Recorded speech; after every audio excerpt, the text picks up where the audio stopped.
kita akan melanjutkan pembacaan fatwa-fatwa tarjih tanya jawab agama jilid 5 dari tim Majelis Tarjih dan Tajdid Pimpinan Pusat Muhammadiyah. Bab selanjutnya yaitu adalah syarat menjadi imam dan khatib. Pertanyaannya dari Bapak Sudamin di Sulawesi Tengah. Pertanyaannya adalah, di tempat saya ada seorang pemuda yang mempunyai pengetahuan agama agak lebih dibanding kebanyakan pemuda lainnya. Gerak-gerik dan tingkah lakunya menjadi tauladan bagi pemuda setempat lainnya. Oleh karena itu, tokoh-tokoh agama setempat memperkenankan si pemuda tadi untuk tampil sebagai khatib dalam sholat Jumat. Akan tetapi, belakangan ini ada seorang ustadz memberi fatwa bahwa pemuda tadi tidak boleh menjadi imam maupun khatib karena pemuda tidak khusyuk dalam ibadah dan pikirannya masih terkait dengan wanita. Adakah dalam Islam ada larangan bagi pemuda untuk menjadi imam dan khatib? Dan apakah syaratnya seorang untuk menjadi imam dan khatib? Jawabannya adalah, dalam pertanyaan di atas ada dua persoalan, yaitu adakah syarat menjadi imam dan adakah syarat menjadi khatib. Dengan bahasa lain, siapa yang dipandang sah menjadi imam dan siapa yang dipandang sah menjadi khatib. Mengenai orang yang dipandang sah menjadi imam dalam sholat Jumat adalah orang yang sudah balik. Bahkan menurut As-Said Sabiq, anak yang sudah mumayyiz pun sah menjadi imam. Orang yang buta sah mengimami orang yang melihat. Orang yang musafir dalam perjalanan sah mengimami orang yang mukim. Orang yang kedudukannya rendah di masyarakat sah mengimami orang status sosialnya tinggi. Amr bin Salamah pernah menjadi imam bagi kaumnya, sedangkan ia masih berumur 6 tahun. Rasulullah SAW pernah menguasakan kepada Ibnu Ummi Maktum untuk menjadi imam bagi penduduk Madinah. Padahal Ibnu Ummi Maktum itu seorang tunanetra. Dalam hadis riwayat Al-Bukhari disebutkan bahwa Nabi pernah sholat di belakang Abu Bakar sebagai makmum. Hadis tersebut antara lain diriwayatkan dari Aisyah sebagai berikut.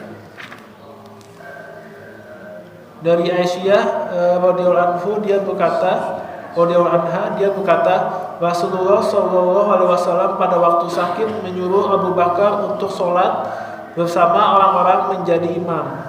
Kemudian Abu Bakar sholat bersama mereka,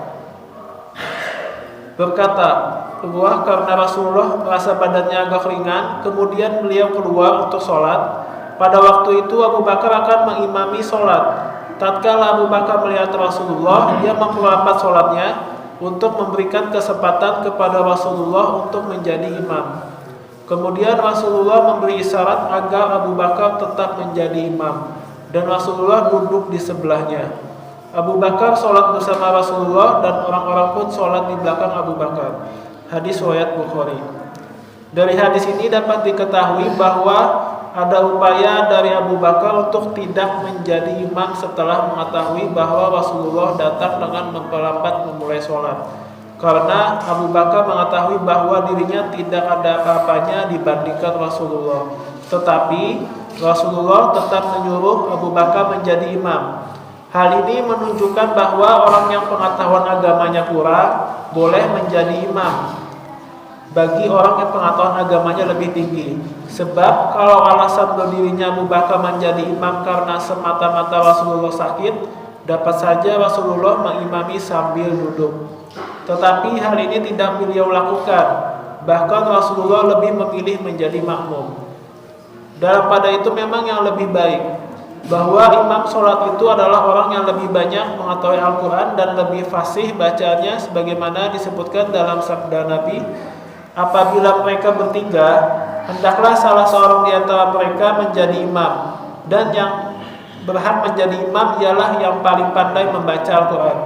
Hadis riwayat Muslim dari Abu Sa'id Al-Khudri, dan juga bisa dilihat di Himpunan Putusan Tarjih Muhammadiyah cetakan ketiga halaman 130. Dalam hadis yang lain, kriteria kelebih berhakan menjadi imam sholat selain pengetahuannya di bidang Al-Quran juga pengetahuannya di bidang sunnah atau hadis. atau adalah lebih dahulu atau tidaknya dalam hijrah atau dari segi usia, sebagaimana disebutkan dalam hadis riwayat Ahmad dan Muslim dari Abu Mas'ud. Telah berkata Rasulullah SAW, hendaknya menjadi imam bagi suatu kaum adalah mereka yang lebih pandai dalam bacaan Al-Quran. Apabila dalam hal ini mereka bersamaan, didahulukan yang lebih pandai dalam hal sunnah. Apabila kemampuan mereka dalam sunnah bersamaan, maka didahulukanlah yang lebih dahulu hijrah. Dan apabila dalam hal hijrahnya juga bersamaan, maka didahulukan yang lebih dahulu Islamnya atau yang lebih tua usianya. Hadis riwayat Ahmad dan Muslim. Kata ahakku yang lebih berhak atau akodamu didahulukan dalam hadis di atas tidak berarti meniadakan sahnya seseorang menjadi imam dalam sholat jamaah. Kalau yang menjadi imam itu orang yang kurang pengetahuan agamanya dibanding yang lain, hanya saja nilainya menjadi kurang utama.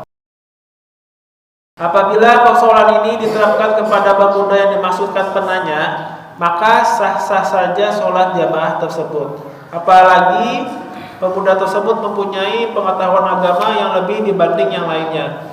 Adapun kekhusukan seseorang dalam beribadah, sudah tua atau masih muda, bisa jadi yang muda lebih khusyuk daripada yang tua. Persoalan mengenai khutbah Jumat, terlepas dari adanya perbedaan pendapat berbagai kalangan mengenai khutbah dalam sholat Jumat sebagai suatu yang wajib atau sunnah. Yang jelas Rasulullah selalu melakukannya. Tetapi apabila ditanyakan apa syarat-syarat bagi seseorang khatib, sampai sekarang kami belum menemukan dasar hukumnya. Dalam pada itu, khutbah pada masa Rasulullah dan Khulafaur Rasyidin selalu disampaikan oleh Nabi dan para khalifah yang sekaligus juga sebagai imam. Hal ini tidak berarti bahwa setiap imam harus juga sekaligus sebagai khatib. Boleh saja tugas sebagai seorang imam dan tugas sebagai seorang khatib itu dilakukan oleh dua orang yang berbeda. Sekalipun kami belum mengetahui syarat-syarat untuk menjadi khatib. Namun apabila diperhatikan bahwa khutbah Jumat itu berkaitan dengan ibadah, maka paling tidak khatib adalah harus orang yang sudah baligh. Demikian pula apabila diperhatikan bahwa isi khutbah itu sebagai inzar, kabar gembira dan petakut, serta nasihat agar orang melaksanakan amar ma'ruf nahi munkar. Maka tujuan itu akan berhasil apabila disampaikan oleh orang yang mempunyai pengetahuan tentang agama. Di samping itu juga diperhatikan gaya penyampaiannya. Umpamanya penyampaiannya bersemangat sebagaimana yang biasa dilakukan Rasulullah SAW. Apabila berkhutbah, kedua matanya memerah, suaranya keras dan semangatnya bangkit bagaikan seorang komandan perang yang mengatakan akan datangnya musuh di pagi hari atau sore. Hadis riwayat Muslim dan dari Jabir bin Abdullah.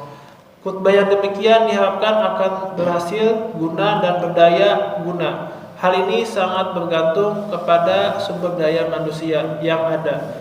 Dilihat dari sisi ini tidak ada salahnya pemuda tadi diberi kesempatan menyampaikan khutbah. Demikian untuk pembacaan fatwa tarjih tanya jawab agama jilid 5 Muhammadiyah. Assalamualaikum warahmatullahi wabarakatuh.